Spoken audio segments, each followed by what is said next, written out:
Abra ela na carta de Tiago, no capítulo 1, é o texto que nós estamos lendo.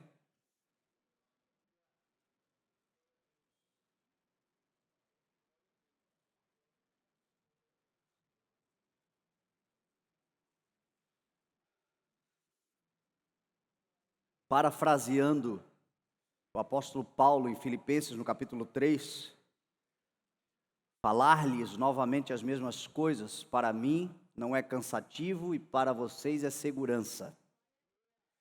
A palavra de Deus, ela é poderosa e quanto mais nós nos alimentamos dela, mais nós crescemos. E nós estamos debaixo de um tema, inspirados por um tema essa semana, que fala sobre bons conselhos bíblicos para desfrutarmos de uma vida bem-sucedida, abençoada, conselhos bíblicos para termos uma boa gestão da vida que o Senhor nos dá. Amém?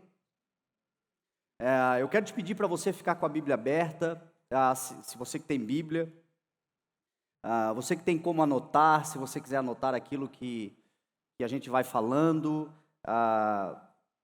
você que não tem Bíblia, não tem nada para anotar, te aconselho, as próximas vezes, trazer um caderno de anotação, ou um bloco de notas no telefone, ou a própria palavra, porque afinal de contas, o culto de segunda-feira, o objetivo dele é fixar a mensagem, crescermos no conhecimento da palavra. Nós vamos ver aqui durante a mensagem a importância disso, mas a fixação ela se dá, muitas vezes pela escrita, pela meditação, pelo manuseio, e Paulo disse a Timóteo que o obreiro deve apresentar-se ao Senhor aprovado, como alguém que não tem do que se envergonhar e que maneja corretamente a palavra. Está falando de manuseio, de ter essa habilidade. Às vezes a gente fala com algumas pessoas e algumas pessoas têm uma facilidade maior de memorizar a palavra, outros têm uma dificuldade. Se puder me dar um pouquinho de retorno, eu estou sem retorno nenhum. Vocês estão me ouvindo bem? Amém? Alguns têm dificuldade de ir mais para frente. Talvez seja isso. Alguns têm dificuldade de memorizar, mas se você tiver sempre a palavra perto de você, a Bíblia Sagrada, seja ela em papel ou para ligar, já vai te ajudar muito. E esse texto aqui fala muito sobre isso. Uma carta, então, de Tiago, que é uma carta de gestão, uma carta que nos ensina a administrarmos bem, então, a vida que o Senhor nos dá e desfrutarmos. Eu vou ler o texto, e depois a gente começa a falar mais. Diz assim a palavra: Meus irmãos, verso 2 em diante do capítulo 1. Meus irmãos, considerem motivo de grande alegria o fato de passarem por diversas provações, pois vocês sabem que a prova da sua fé produz perseverança, e a perseverança deve ter ação completa, a fim de que vocês sejam maduros e íntegros sem lhes faltar coisa alguma. Se algum de vocês tem falta de sabedoria, peça a Deus, que a todos dá livremente, de boa vontade lhe será concedida. Peça-a, porém, com fé, sem duvidar, pois aquele que duvida é semelhante à onda do mar levada e agitada pelo vento. Não pense tal pessoa que receberá coisa alguma do Senhor, pois tem mente dividida e é instável em tudo o que faz. O irmão de condição humilde deve orgulhar-se quando estiver em elevada posição, e o rico deve orgulhar-se caso passe a viver em condição humilde, porque o rico passará como a flor do campo, pois o sol se levanta, traz o calor e seca a planta. Cai então a sua flor e a sua beleza é destruída. Da mesma forma, o rico murchará em meio aos seus afazeres. Feliz é o homem que persevera na provação, porque depois de aprovado receberá a coroa da vida que Deus prometeu aos que o amam. Quando alguém for tentado, jamais deverá dizer: estou sendo tentado por Deus, pois Deus não pode ser tentado pelo mal e a ninguém tenta. Cada um, porém, é tentado pelo próprio mau desejo, sendo por este arrastado e seduzido. Então, esse desejo, tendo concebido, dá a luz ao pecado, e o pecado, após ter se consumado gera morte. Meus amados irmãos, não se deixem enganar. Toda boa dádiva e todo dom perfeito vem do alto, descendo do Pai das luzes, que não muda como sombras inconstantes. Por sua decisão, ele nos gerou pela palavra da verdade, a fim de sermos como os primeiros frutos de tudo que ele criou. Continuando, esse texto aqui eu não li ontem, essa segunda parte aqui, mas para nós concluirmos hoje. Meus amados irmãos, tenham isto em mente. Sejam todos prontos para ouvir, tardios para falar e tardios para irar-se. Pois a ira do homem não produz a justiça de Deus. Portanto, livrem-se de toda a impureza moral e da maldade que prevalece e aceitem humildemente a palavra implantada em vocês, a qual é poderosa para salvá-los. Sejam praticantes da palavra e não apenas ouvintes, enganando-se a si mesmos. Aquele que ouve a palavra, mas não põe em prática, é semelhante a um homem que olha a sua face num espelho e depois de olhar para si mesmo, sai e logo esquece a sua aparência. Mas o homem que observa atentamente a lei perfeita que traz a liberdade e persevera na prática desta lei, não esquecendo do que ouviu, mas praticando, será feliz naquilo que fizer. Se alguém se considera religioso, mas não refreia a sua língua, engana-se a si mesmo. A sua religião não tem valor algum, porque a religião que Deus, o nosso Pai, aceita como pura e imaculada é esta: cuidar dos órfãos e das viúvas em suas necessidades, dificuldades, e não se deixar corromper pelo mundo. Amém? Pai, nós te damos louvor, Senhor, e te pedimos uma porção de uma palavra abençoada, quente, uma palavra para hoje, Senhor, uma palavra revelada para os nossos corações, para que a tua glória, Senhor, seja revelada em nós e a nossa vida seja para o louvor da tua glória. É o que nós desejamos em nome de Jesus, Pai. Amém, graças a Deus. Amém? Gente, então ontem nós começamos a falar sobre essa carta. A leitura em si, eu acho que bem meditada e lida com paciência e já é por si só uma mensagem. E já traz para nós soluções para muitos problemas que nós temos, de gestão mesmo, de administração, gerenciamento da vida. Hoje, nós percebemos no nosso meio, e é uma coisa do mundo, mas o problema a ser tratado aqui hoje é especialmente no que diz respeito àqueles que já têm uma caminhada com Deus, que já conhecem a palavra, ou pelo menos deveriam conhecer, porque afinal de contas, parte do problema que o mundo enfrenta hoje, as angústias, ansiedades, dificuldades, dores e tantas coisas, e a reação que o mundo tem em relação àquilo que sofre, àquilo que a vida apresenta, é equivocada por conta da ignorância do conhecimento, do propósito e da vontade de Deus. Nós, como igreja, deveríamos estar isentos em relação a isso, porque afinal de contas nós temos a palavra, nós temos a revelação, foi-nos dada a palavra. Porém, às vezes a tribulação é tão grande, a tempestade é tão intensa, os ruídos e os rugidos são tão assustadores que a gente se esquece da palavra em si, que a gente não vai recorrer na palavra, só que ela está aqui. Por isso a importância de nós termos sempre um contato com a palavra. Este culto de segunda-feira, ele foi criado exatamente para este propósito, como eu falei para você, ir um pouco além, ir mais além, trazer uma fixação maior daquela mensagem que ouvimos no domingo, que ouvimos na quarta-feira, que tivemos, né, durante a semana, mas e fixar, ter uma oportunidade a mais para guardar a palavra de Deus no coração e poder vencer aquilo que aparece diante de nós pelo poder da palavra, a espada de Deus que é nos dada, a sua palavra. Esta carta de Tiago, para mim, é uma carta para um segundo estágio da vida cristã. Ontem eu falava muito no culto sobre as cartas de Paulo, que são cartas que tratam, na maioria dos casos, ou pelo menos mais profundamente, Paulo também trata do que Tiago tratou, mas quando você vê o bojo da mensagem de Paulo, ela é uma mensagem voltada e direcionada mais para os gentios que se converteram ou que estão se convertendo. Para os judeus que precisam ser libertos do legalismo e crerem na graça de Deus, na salvação mediante a graça, por meio da fé em Cristo, naquilo que Cristo fez. Então Paulo, ele concentra a sua mensagem muito na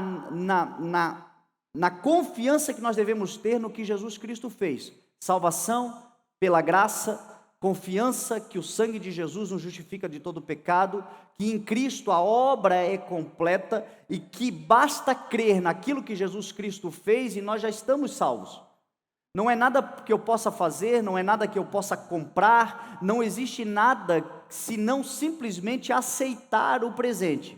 Aceite o presente, salvação é um presente. E este presente é dado, e aquele que tão somente crê no que Jesus Cristo fez está salvo. Ainda que não preencha os protocolos da religiosidade, ainda que não preencha os protocolos dos dogmas, talvez familiares que você tem, talvez você seja criado em igreja, cresceu, já ouviu tantas coisas, já aprendeu tantas doutrinas, já passou por tantos ministérios, e cada ministério tem ali os seus dogmas, tem as suas doutrinas, porém, se é igreja de Cristo, precisa reconhecer que a salvação não tem a ver com a obediência às doutrinas humanas ou os dogmas da religião. A salvação tem única e exclusivamente a ver com fé, confiar naquilo que Jesus Cristo fez. Paulo, ele fala muito sobre isso, e ele combate muito sobre isso, porque nos lugares por onde Paulo passava, os religiosos, os judeus especialmente que estavam se convertendo, convertiam-se ao evangelho, porém passava algum tempo, eles começavam a colocar os dogmas do legalismo, da religião judaica, e eles começavam a fazer então um sincretismo religioso, e Paulo combate isto, dizendo, gente, é pela fé, gente, é pela graça, gente, é um presente. A carta de Tiago, ela traz um segundo estágio da vida cristã, que é o estágio da frutificação que nós damos a partir da salvação. Uma vez que o Senhor nos salva, Ele nos leva agora a viver uma nova vida. A velha vida passa, diz a palavra, eis que tudo se faz novo. O velho homem morre e nasce um homem novo, como Jesus disse a Nicodemos, é necessário nascer de novo. Só que o nascer de novo traz uma implicação, qual é? Aprender os princípios do reino de Deus.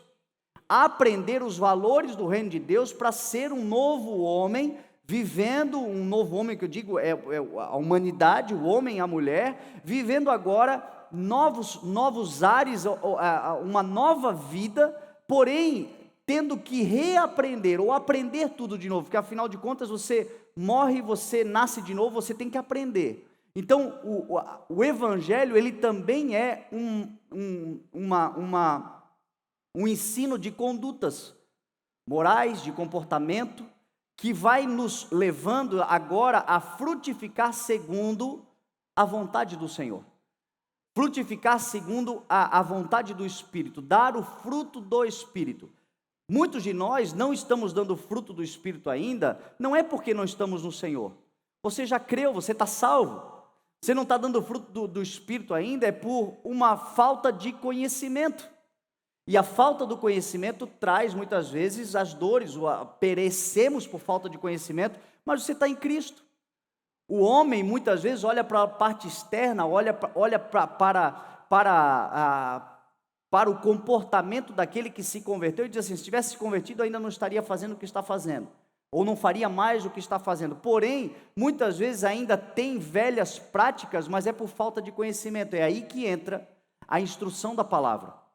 E aí é que e é esta instrução da palavra que vai nos transformando. O que diz a Bíblia? Transformem-se pela renovação da vossa mente, do vosso entendimento. Esse transformem-se é processual, não é uma mágica, não é do dia para a noite. É o novo nascimento, a salvação é no momento. A salvação, ela é instantânea. Eu criei, estou salvo. Meu irmão, tem gente que é salvo no momento de juízo, como consequência de todos os males que ele ou que ela fez durante a vida, às vezes está nos últimos suspiros, na agonia da morte. Entretanto, naquele momento, confessa o nome de Jesus. Está salvo ou está perdido? Está salvo. O ladrão da cruz está aí para nos dizer: ainda hoje estarás comigo no paraíso. Um homem condenado justamente, o corpo pagou, perdeu a vida, as consequências do pecado e da vida errada que viveu, vieram, porém, meu irmão, eternamente salvo, porque o presente da salvação é para todo aquele que crê, ainda que nós não gostemos da ideia. É para todo aquele que crê. Agora, existe um privilégio, que é o privilégio de estar salvo. Não dá para depreciar ou diminuir a salvação é o maior presente, mas é um privilégio também poder servir ao Senhor com uma vida que glorifica ao Senhor Jesus, enquanto a gente vai na estrada da vida, enquanto a gente vai na caminhada, enquanto a gente está no caminho. Ser salvo, glória a Deus, mas saber que eu tenho ainda uma trajetória pela frente, e nessa trajetória glorificar a Deus com a vida que eu vivo. E aí entra o ensino, e aí entram cartas ou ensinamentos, como a carta de Tiago, que é uma carta que nos ajuda a ter uma boa gestão da nossa vida. Ontem eu falava que a carta de Tiago quase ficou de fora do cânon bíblico, porque lá na Reforma Protestante, Martinho Lutero, entre outros, acreditavam que esta carta ela tinha contradições ao ensino de Paulo, quando na verdade não tem. Esta carta é um complemento. Esta carta, inclusive, ela condiz com muita coisa que Paulo disse. Paulo disse: vocês são salvos pela graça, mediante a fé, isso não vem de vós, é dom de Deus, não por obras para que ninguém se glorie. Porém, somos criação de Deus realizada em Cristo Jesus, para praticarmos boas obras que de antemão Ele já preparou para realizarmos. Ou seja, o que Tiago está dizendo na sua carta, quando ela era muito combatida, porque dizia que a fé, porque Tiago diz que a fé sem obras é morta, o que Tiago está querendo dizer é o seguinte: fé sem fruto está morta. Fé sem fruto perde o sentido, porque uma vez que eu estou em Cristo, agora eu vou começar, é uma coisa natural. Talvez você não tenha nenhum conhecimento bíblico, mas você que entregou a sua vida a Cristo, você já percebeu que coisas que você fazia antes já começaram a perder o sentido. Coisas que não condizem com a vida nova que Deus tem proporcionado para você, você de repente essas coisas perdem um sentido, você começa a ter hábitos diferentes, isso já é a ação do Espírito em você. Mas pelo conhecimento o processo é acelerado. Pelo conhecimento vai trazer a revelação do Espírito. Já aconteceu muito comigo isso, de eu ler textos bíblicos que trouxeram para mim uma conscientização literal daquilo que eu já vinha praticando. Atitudes que eu já tomava, atitudes que eu comecei a tomar a partir da conversão, e de repente eu li na Bíblia e disse: meu Deus, isso aqui está escrito, e eu não sabia, mas o Espírito já me conduzia a esse tipo de comportamento. Isto é o que o Senhor faz. Porém, é muito importante nós crescermos no conhecimento da palavra, para gerirmos a nossa vida para a glória do Senhor. Nós temos compromisso com isso. Nós temos um compromisso de termos uma vida que exalta o nome do Senhor. No nosso comportamento, nós temos uma evocação da palavra para nós, que é: cresçam na graça e no conhecimento. Desenvolvam-se. Paulo, certa vez, ele chamou a igreja de Corinto de uma igreja menina, imatura, porque não queria crescer, porque estava no leitinho quando poderia crescer, ou seja, o desejo de crescer pela palavra de Deus. Então Tiago, ele traz essa carta especialmente para aqueles que já estão mais maduros na fé. É uma carta para aqueles, tanto é que ele começa dizendo: aos judeus, às 12 tribos de Israel espalhadas pelas nações, dispersadas pelas nações, ou seja, o povo que já conhecia a palavra e agora estava no enfrentamento da vida e precisava aprender mais para vencer as demandas que a vida oferece. Ontem, eu acho que foi a Mariana que fez um texto, mandou para o pessoal. A Mariana botou um negócio que eu achei bem interessante, que falava exatamente sobre a diferença entre Tiago e Paulo, e a diferença, na verdade, não separa, mas complementa. E a gente deveria ter esse entendimento. Às vezes as nossas diferenças teológicas, dogmáticas, estão nos separando, quando na verdade elas deveriam nos complementar. Este é o corpo de Cristo. O corpo de Cristo são pessoas diferentes, membros interdependentes, cada um na sua função, mas um complementa o outro, um ajuda o outro. Então essa carta de Tiago, ela traz isso. Qual é o primeiro ensinamento que nós vemos aqui na carta? Quando Tiago fala no início do verso 2, dizendo que nós devemos considerar motivo de grande alegria o fato de passarmos por diversas provações. Isso aqui é muito interessante, porque a gente vive num mundo que tenta de todas as formas anestesiar ou fazer com que nós nos esqueçamos dos sofrimentos que nós enfrentamos, das dores que nós passamos. Um mundo, uma geração que tem tentado tirar esta parte importante da formação do caráter do indivíduo, que são os momentos de sofrimento. Não estou falando de violências, não estou falando de violações, não estou falando de coisas que possam destruir a vida humana, mas eu estou falando de frustrações que nós precisamos passar, de negações que nós precisamos aceitar, de dores. Só que a nossa geração, a geração que a gente vê no mundo, é uma geração que rejeita isto, que não quer enfrentar isto.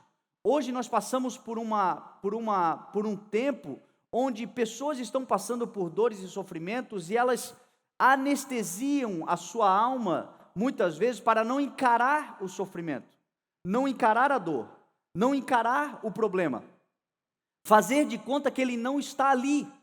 Mas não tem como fazer isso. Você pode fugir por um tempo, você pode rejeitar por um tempo, mas em algum momento da sua vida, você vai ter que encarar o leão que fica bramando contra você, e vai ter que encarar de frente o problema, e reagir contra esse problema, e pelo poderoso nome de Jesus, você vai vencer esse problema.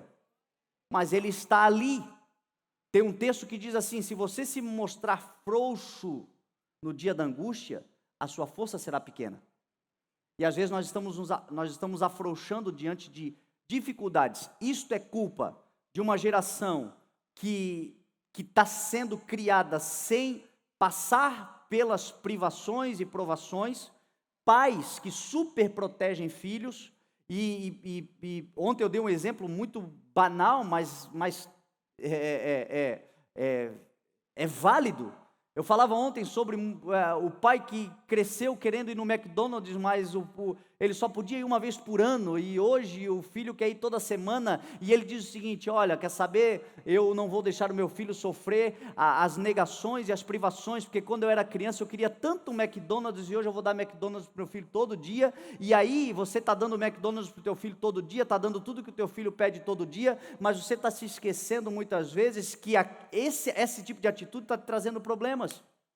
Às vezes o teu orçamento não está condizente com aquilo que você quer fazer. Às vezes você se vê enredado por problemas, mas na verdade você quer impedir que o teu filho ou que a tua filha passe por privações, por provações, por rejeições, temendo ou achando que o teu filho amanhã terá um complexo de inferioridade, terá uma dificuldade de relacionamento. O meu filho não passará pelas mesmas dores que eu passei. Porém, você já parou para pensar que talvez você só é o que é porque você enfrentou as dores que enfrentou? E o teu filho amanhã não será o que você é nem perto porque ele não passou por essas dificuldades? Isso tem a ver, meu irmão, com a mensagem que nós pregamos muitas vezes em cima do altar. Mensagens triunfalistas que rejeitam ou que negam os sofrimentos que nós enfrentaremos e de fato enfrentaremos na vida. Mensagens que tiram o valor da cruz. A Bíblia diz que Jesus Cristo triunfou sobre os poderes, sobre as autoridades, tornou eles um espetáculo público diante de todos. Aonde? Na cruz. Ou seja, Jesus passou pela cruz. Jesus enfrentou as dores. Jesus passou por dificuldades. O texto aos Hebreus diz isso muito bem, que Jesus, no tempo em que viveu entre nós, ele ofereceu orações, súplicas em alta voz e com lágrimas, aquele que podia livrá-lo da morte, sendo ouvido por causa da sua reverente submissão, e uma vez que ele enfrentou a cruz, embora sendo filho, aprendeu a obedecer por meio daquilo que sofreu, e uma vez aperfeiçoado, tornou-se a fonte. Ou seja, sofrimento na vida, em Deus, no Evangelho, eles nos aperfeiçoam. E às vezes nós nos equivocamos, nós viemos para a igreja e começamos a andar com o Senhor, como se andar com Deus fosse um livramento de dores. E a gente se esquece do que Jesus Cristo falou: neste mundo vocês terão aflições. Só que a gente também se esquece, por rejeitar isso, a gente se esquece do que Jesus Cristo falou: porém, tende bom ânimo. Jesus muitas vezes, o Espírito de Deus muitas vezes não nos livra dos problemas, mas nos livra nos problemas. Nos aperfeiçoa nas dores.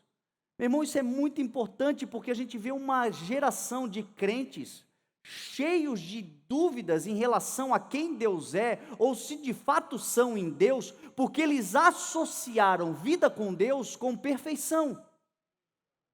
Vida com Deus com anulação total de dias difíceis. Jesus falou que o semeador é aquele que sai a semear.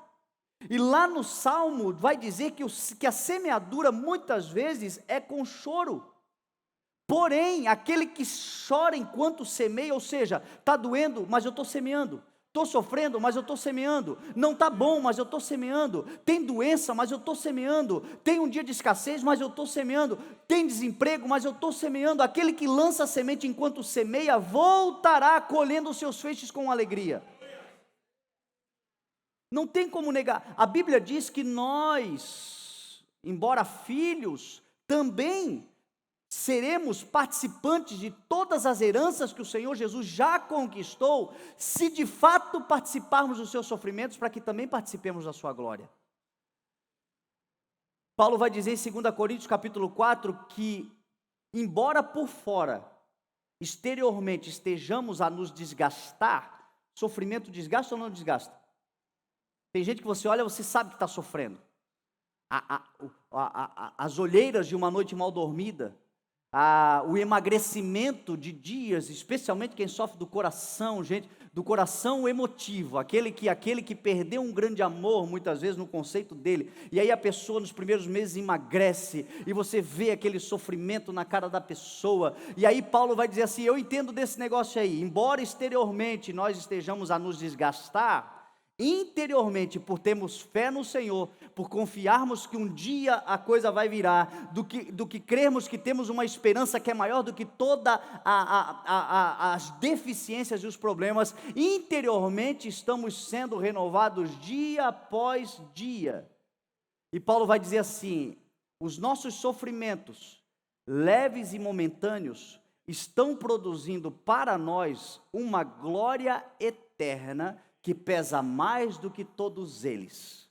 E é por isso que nós não fixamos os nossos olhos naquilo que se vê, porque aquilo que se vê é transitório, mas fixamos os nossos olhos naquilo que não se vê, porque aquilo que não se vê é eterno. O que eu não vejo? A esperança, a chegada. Eu ainda não vejo plenamente, mas eu tenho fé, eu tenho certeza que eu chegarei naquele lugar, porque o Senhor, que é fiel, prometeu. Então as dores, os dias maus, as angústias do momento, eu terei bom ânimo, porque Ele venceu e na sua vitória Ele me colocou assentado nesse lugar de vitória também, em nome de Jesus. Nos aperfeiçoam. E aí Tiago diz assim: considerem motivo de grande alegria o fato de passarem por diversas provações. Não é uma, não é duas, são muitas que nós vamos passar na vida. Só que provação serve para aprovação. Sofrimentos amadurecem, aperfeiçoam. Jesus foi aperfeiçoado, a cruz aperfeiçoou Jesus. E aí Jesus diz assim: aquele que quiser me seguir, tome a sua cruz. Pegue a sua cruz. A cruz é esse sinônimo muitas vezes das angústias, dos problemas, dos dias maus, dos dias de dores, mas considerem motivo de grande alegria por passarem por isso, porque isto vai amadurecer, isto vai proporcionar lugares altos, isto vai promover. São os sofrimentos que nós passamos hoje, que nós não entendemos, mas confiamos no Senhor, sabendo que em tudo no Senhor está cooperando para o nosso bem, que nós estamos não apenas a um passo de sermos aprovados, mas estamos pregando também, glorificando o nome do Senhor e inspirando outras pessoas. Então a vida do cristão, ela é uma vida que em muitos momentos a gente passa por dificuldades também. Se nós não entendermos isto, meu irmão, nós vamos andar angustiosos, depressivos, incrédulos, vamos andar relativizando, porque a nossa fé não está sustentada no nosso estado emocional, no nosso estado circunstancial. Meu irmão, nós encontramos dentro da igreja irmãos passando por dificuldades e problemas que você não faz ideia. Nós encontramos, eu acredito que cada um de nós aqui tem algum tipo de sofrimento atual, algum problema atual, algum enfrentamento atual, mas deixa eu dizer para você, creia no Senhor Jesus e você vai ser aprovado. Isso não vai te destruir, isso vai te promover em nome de Jesus, isso vai te amadurecer em nome de Jesus, isso vai te colocar como um selo em você de aprovado. Aquele que perseverar até o fim, Jesus falou, esse encontrará a salvação. Perseverar até o fim nesses dias difíceis que a vida oferece. Então, quer gerenciar bem a tua vida? Passe nos momentos de sofrimento como alguém que glorifica o Senhor, com um sorriso no rosto, porque você crê absolutamente na promessa que o Senhor tem para a sua vida. Motivo de grande alegria. Ontem eu brinquei dizendo, mulheres sofram como a bailarina, que ela dança delicadamente, que ela dança de uma forma que parece que está flutuando, mas por baixo da sapatilha, meu irmão, tem calo, tem feridas, tem ataduras, tem dores. Assim é a vida da gente, muitas vezes a gente está assim. Homens, sofram como bons soldados de Cristo, como lutadores, como homens guerreiros, que tem dor, tem, mas também tem foco, tem visão, tem fé, tem certeza de que o Senhor é maior em nossas vidas, e que depois, meu irmão, terão muitos arranhões, muitas cicatrizes, mas cicatrizes são sinais de vitória em nome de Jesus, são marcas de vitoriosos. Meu irmão, não existe vitorioso sem uma cicatriz, não existe um grande testemunho sem um dia de dor, sem um dia de choro. Então, confia no Senhor e considere motivo de grande alegria o fato de estar passando por diversas provações, porque a prova da vossa fé produz perseverança, e a perseverança terá ação completa, e por causa da ação completa, ou seja, está sofrendo, mas eu vou encarar até o fim. Eu vou fazer tudo o que eu preciso fazer. Eu vou fazer tudo o que me disseram para fazer. Se é um problema financeiro, eu vou lutar até o fim. Eu vou trabalhar até o fim. Se é um problema de saúde, eu vou fazer tudo o que é possível fazer. Se é um problema ministerial, eu vou acreditar até o fim. Foi Deus que me deu, foi Deus que colocou na minha mão. Eu não vou entregar para ninguém aquilo que o Senhor colocou na minha mão. Se Ele quiser, Ele que tire, mas eu vou lutar. Se tiver que morrer, eu vou morrer com a espada na mão. Esta é a esperança do cristão, essa é a vida do Senhor, que o Senhor nos dá, esta é a vida do Senhor em nós, aquele que foi obediente, como diz a palavra do Senhor em Filipenses. Paulo diz assim, e Cristo foi obediente até a morte, e a morte de cruz. Olha a consequência, esse texto é um dos textos que eu mais amo, começa no verso 5 do capítulo 2, dizendo o seguinte, seja a atitude de vocês a mesma de Cristo Jesus, que embora sendo Deus, não considerou que ser igual a Deus era algo que devia apegar-se, mas esvaziou-se a si mesmo, tomando a forma humana, e uma vez encontrado em forma humana, humilhou-se a si mesmo e foi obediente até a morte, e a morte de cruz. Olha quanto sofrimento, olha quanta dor, olha o que é o ser humano se esvaziar de si, tendo razão muitas vezes de ser humilhado, ser desonrado, passar por provações, passar por privações, passar por tribulações, mas ser obediente ao que o Senhor colocou dentro do coração, até a morte se necessário, e a morte de cruz, como Cristo enfrentou. Só que aí vem o texto, por causa disso, Deus o exaltou à mais alta posição e lhe deu um nome que está acima de todo nome, para que ao nome de Jesus se dobre todo o joelho nos céus, na terra e debaixo da terra, e toda a língua confesse que Ele é o Senhor, para a glória de Deus Pai. Você vai se assentar nesse mesmo lugar. Você vai se assentar nesse mesmo lugar, porque foi Jesus quem falou: aquele que vencer esta vida turbulenta, angustiosa muitas vezes, aquele que vencer e fizer a minha vontade até o fim, lhe darei o direito de se assentar comigo no meu trono, assim como eu venci e me assentei no trono do meu Pai. O lugar, meu irmão, que o Senhor tem para você, os sofrimentos que nós temos agora não podem ser comparados com a glória que em nós será revelada. Por isso, quando doer, lembre-se da glória que será revelada. Tiago vai dizer aqui no texto que nós lemos, que aquele, onde é que está? Está aqui no verso 12, olha o que Tiago diz: feliz é o homem que persevera na provação, porque depois de aprovado receberá a coroa da vida que Deus prometeu aos que o amam. Meu irmão,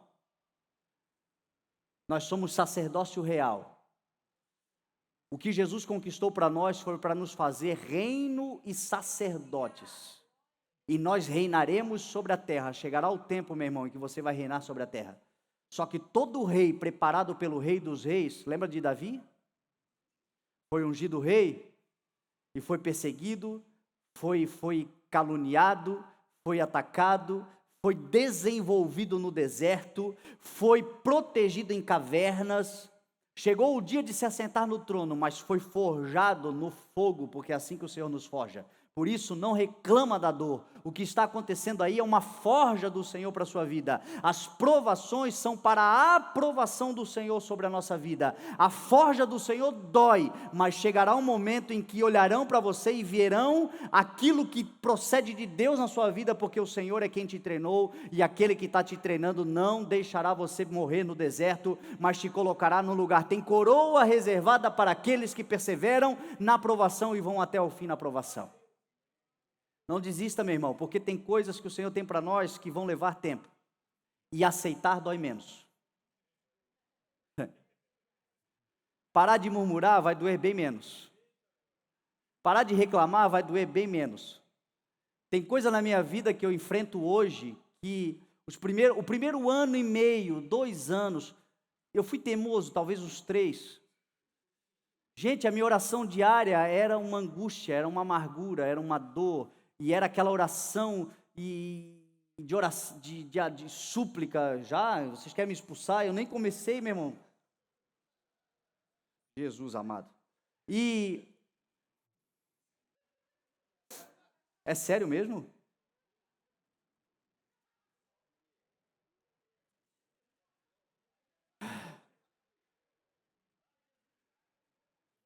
Vocês prometem que não me atrapalham, pelo menos? E tô brincando, pode fazer um louvor aí, abençoado. Meu irmão, eu aprendi que aceitar dói menos. Não é se conformar. Eu sei que o Senhor vai me tirar de lugares que hoje eu não quero estar. Eu sei que choros, que lágrimas que hoje ainda correm nos meus olhos em dias em que a dor é maior do que qualquer outra coisa. Eu sei que o Senhor enxugará dos meus olhos toda a lágrima. Ele prometeu isso. Porém, eu também sei que se Ele ainda não me tirou do processo, é porque eu não estou aprovado para a próxima fase. E essa certeza me dá força para enfrentar. Porque eu sei que o Senhor não vai me abandonar, eu sei que o Senhor não vai esquecer, eu sei que a promessa é maior, e eu sei que a palavra dEle é fiel, e ainda que eu seja infiel, Ele permanece fiel, porque não nega a si mesmo. Foi Ele que prometeu, e Ele é que vai cumprir. E na sua vida não é diferente, meu irmão. Então passa nesse sofrimento dando glória a Deus e aleluia. Alegre-se sempre no Senhor, alegre-se na esperança que o Senhor tem para ti. Contra toda esperança, em esperança creia, porque maior é o Deus que você serve, maior é o Deus que está sobre a sua vida. Essa dor vai passar e essa dor não se comparará com a glória. Quando a glória chegar, você vai dizer: uau, glória a Deus por tudo. Agora encara, meu irmão, encara, porque a vida bate. Não tem como fazer de conta que não está ali. Então a pergunta não é até quando, a pergunta é o que eu preciso aprender? O que eu posso extrair daqui? O que está faltando ainda? Não num sentimento de culpa, tira isso do teu coração. Porque às vezes o crente ele olha para si e diz assim, Senhor, onde é que foi que eu errei? Por que eu estou passando? O que eu fiz para merecer tanto? Joguei pedra na cruz? O que eu fiz? Meu irmão, não tem a ver com o que você fez. Aprenda de uma vez por todas, não existe mais condenação para aqueles que estão em Cristo Jesus. Porque a lei do Espírito de vida nos libertou da lei do pecado e da morte. Tem a ver com amadurecimento, tem a ver com aperfeiçoamento. Não se trata de castigo, se trata de crescimento. Dores nos fazem crescer e ponto final. E é assim que Deus nos trata e Deus não vai mudar. Quando a gente vence os estágios de dificuldade, meu irmão, eu sei, não é desprezar, eu sei que você sente dor. E a Bíblia diz que aquele que chora, a gente tem que chorar com o que chora. A gente tem que colocar o ombro do lado e dizer assim, aguenta aí, vai passar, estou contigo, chorar com a pessoa. Entretanto, não duvidar de quem Deus é. E no dia que você vencer e for aprovado, você vai dizer assim, ó, nem passou tanto tempo assim. Porque a alegria é tão grande que você nem se lembra mais dos dias de choro e de quanto tempo passou. Eu fico imaginando Abraão, 25 anos esperando pela promessa. Meu irmão, no dia que Isaac nasceu, ele nem lembrava mais do deserto, das dores, dos dias de dúvida, das orações que ele fez, das besteiras que fez no meio do caminho, porque a gente vai fazendo, a gente tem promessa, mas a gente vai fazendo bobagem no meio do caminho. Entretanto, o Senhor, ele quando tira nós daquele estágio de provação e nos aprova, também acontece algo sobrenatural, que o tempo que passou nem foi tanto tempo assim. A glória é maior. Então aguenta aí, meu irmão, porque a glória será muito maior. O tempo de alegria será muito maior. O tempo de refrigério e o usufruto da bênção será muito maior. O que Deus tem para você, meu irmão, é grandioso. Então, guarda essa palavra no teu coração. Eu já não consigo mais nem continuar pregando, porque eu acho que eu vou ter que ficar por aqui mesmo.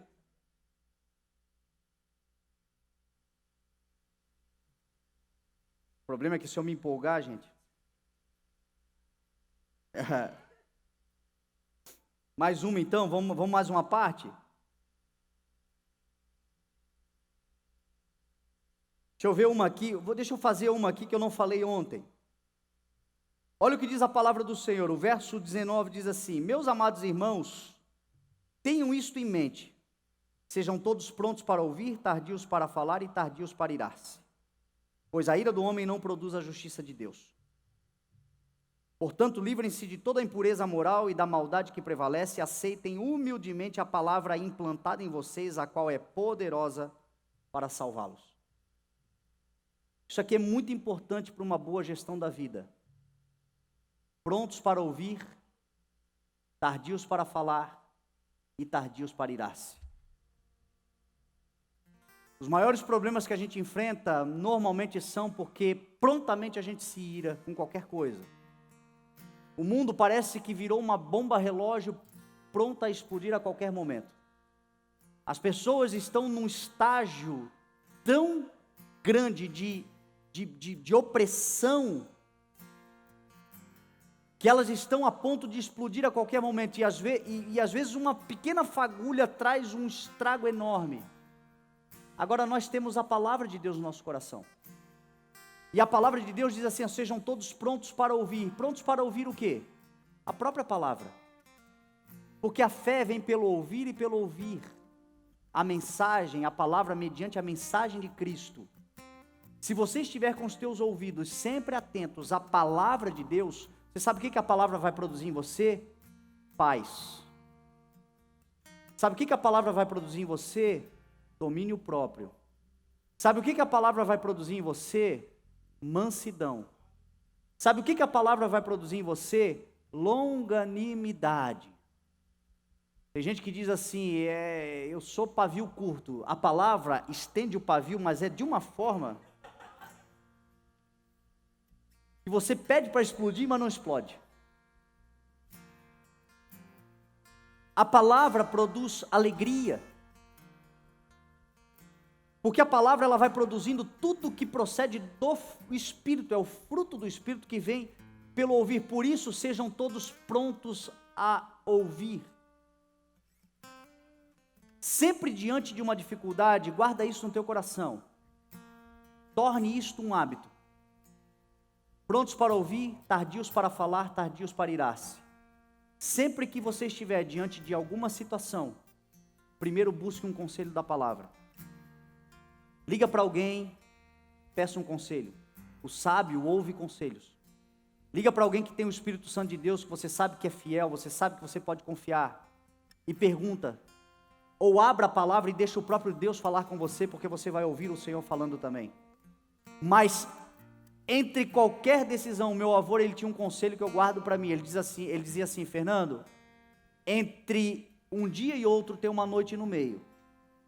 Então, antes de tomar decisões importantes na sua vida, tire uma noite para orar, para meditar, para pensar. Mas seja tardio para falar. Tardio para irar-se. Não sai se comprometendo com ansiedade, não saia se comprometendo. Você sabe qual é o maior valor da vida de um cristão? Você sabe o que você mais tem de valioso dado por Deus e que você não pode corromper de forma alguma? A tua palavra. A nosso modelo de sociedade ocidental é um modelo judaico-cristão. Está sendo deturpado, violentado, destruído por conta do pecado no mundo que vai se intensificar mais próximo da vida de Jesus. Porém, 2, 3 gerações atrás, havia o provérbio do fio do bigode. Não se precisava de papel para assinar, os homens tratavam no fio do bigode. Os homens davam a palavra e a palavra valia acima de qualquer outra coisa. E a palavra era honrada acima de qualquer outra coisa. Isso é um princípio bíblico. E hoje nós vemos muitas vezes cristãos que não dá para confiar no que ele fala. Que quando ele está falando, a gente já está vendo, ele já está tentando me enrolar, falando miserável, e diz que é crente. E uma das maiores acusações que nós temos sofrido lá fora é que crente não tem palavra. O ser humano caído não tem palavra. Agora, o cristão que conhece a palavra de Deus, meu irmão, seja tardio para falar. Quando dá a tua palavra, se você der a tua palavra, dê baseado na palavra de Deus, dê depois de ter paz, seja a paz de Cristo o árbitro nas tuas decisões. Então, se você tirar um tempo para pacificar o teu coração, para orar ao Senhor, para poder ter discernimento, porque se existe algo que o Espírito de Deus nos dá é discernimento, ou seja, a capacidade de avaliar as coisas da vida. Então, se nós formos tardios para falar, nós avaliaremos melhor as decisões. E uma vez que a gente dá a palavra, meu irmão, se você se arrebentar todo, se arrebente, mas não volte atrás na sua palavra. Porque aquilo que de mais valioso nós temos. Tardios para falar, tardios para irar-se, prontos para ouvir. Nós vamos glorificar a Deus poderosamente. Portas se abrirão para nós, meu irmão, porque você pode não ter R$1 no bolso, mas se você tiver o crédito da tua palavra, você atrai generosidade, as pessoas se solidarizam com você. Muitas coisas que nós enfrentamos na vida, meu irmão, situações em que nós dependeremos de favor do Senhor, estão ligadas muitas vezes na palavra que nós temos. Está passando por dificuldade, está passando por dores, fez um mau negócio, mas antes disso sempre teve palavra. Uma vez eu preguei aqui, eu acho que foi na segunda-feira a mais, eu falei sobre Noé. A Bíblia diz que Noé era um homem justo e íntegro na sua geração. E Noé conseguiu incluir no seu projeto doido. Pensa num projeto maluco.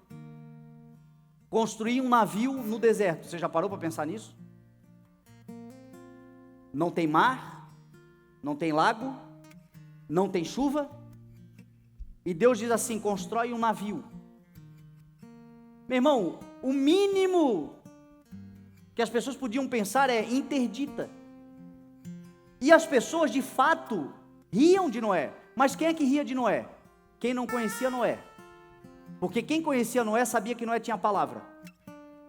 Então é maluco o plano, é maluco o negócio, mas é o seguinte: o pai sempre teve palavra. Ele falava, até aqui ele falou as coisas e as coisas aconteceram. Até aqui ele prometeu e cumpriu. Então é muito estranho, mas vamos dar um voto de confiança, se não pela loucura, pelo menos pela palavra.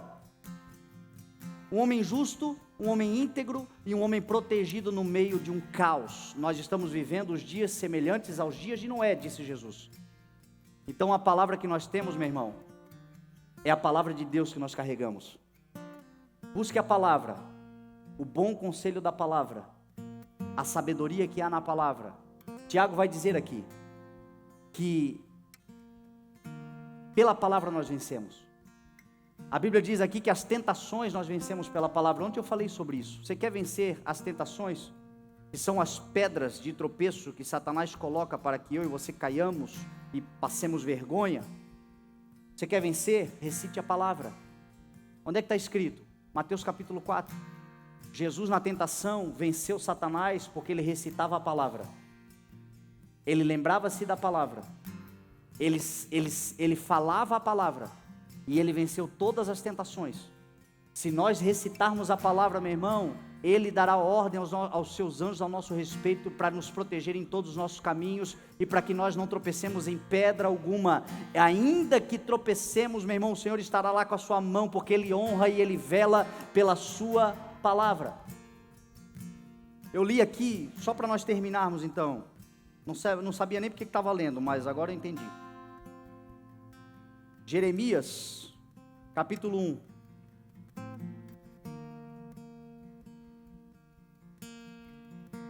O chamado de Jeremias, mas eu quero só ler o verso 13, que foi o que me chamou a atenção quando eu estava lendo hoje.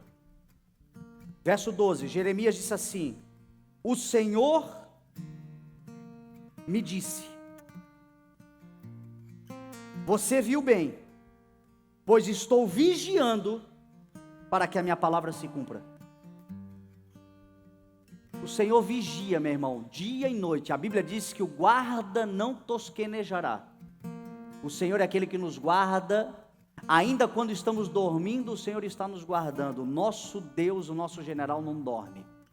O nosso Senhor está atentamente olhando para nós e vigiando para que a sua palavra se cumpra. Você quer viver uma vida de vitória? Recite a palavra de Deus, meu irmão. Que a palavra de Deus seja a fonte dos negócios que você vai fazer daqui para frente. Que a palavra de Deus seja a base da família que você está constituindo. Que a palavra de Deus seja tudo em você. Quando você for tomar qualquer decisão, na palavra de Deus tem toda a sabedoria, tem todo o conhecimento, tem tudo que você precisa para resolver qualquer problema da vida. Você quer se livrar de problemas e ganhar um cooperador de luxo, o Espírito de Deus? Recita a palavra, porque o Senhor coopera para aqueles que recitam, que falam, que proclamam a sua palavra. Na vida, nos relacionamentos, o Senhor está vigiando para que se cumpra a sua palavra.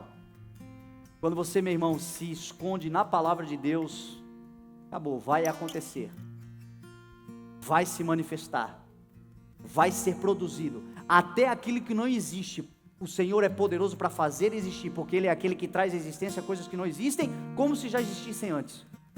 Pelo poder da sua palavra, Ele disse, haja luz, e tudo que há, foi formado pelo poder da sua palavra. Então, meu irmão, recita a palavra e você vai vencer a vida em nome de Jesus, e terá uma boa gestão da vida, e terá uma vida plena e abundante para a realização de tudo que o Senhor quer que você viva nesta terra, para a glória do nome do Senhor, e até que Ele volte, meu irmão, você estará protegido, guardado nessa palavra em nome de Jesus. Amém? Vamos orar em nome de Jesus.